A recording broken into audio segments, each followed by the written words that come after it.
Backyard Q&A for you.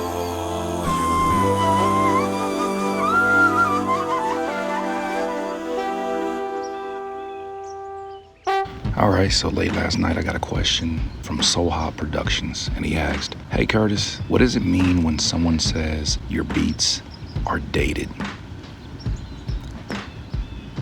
The first time somebody told me my beats were dated, I was on a basketball court, and I was airballing shot after shot, and I had nothing to do with the story, but I wanted to share it anyways. My music was blasting in my car, playing out the window, and somebody was like, "Yo, this is cool, man. It's got a real old school flavor to it." And I just remember feeling a certain type of way. I was like, "What you mean old school?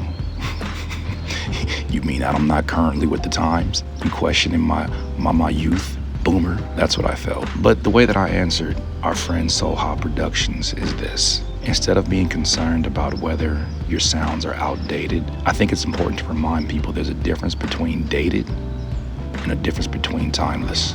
If you've been around hip-hop long enough, you know that this thing moves in cycles. Sounds leave and come back all the time. Boom bap goes all the way from Gang Starr to Nas, to Joey Badass, to Kendrick Lamar, J. Cole. When it's timeless, when it's soulful, when it's funk, it will always find its way into mainstream music. I think sometimes hip-hop puts too much of an emphasis on newness, and we undervalue timeless. And at the end of the day, if you truly enjoy what you're doing, when you're making those beats, you're putting those sounds together, you're making very, very specific choices about what to put on there, what keys to add, how to play those keys. When you're making those very specific decisions and you feel prideful enough to hit that export button, that's all that really matters. It's who you are. Whether you find creative ways to stay with the times or not, it's who you are.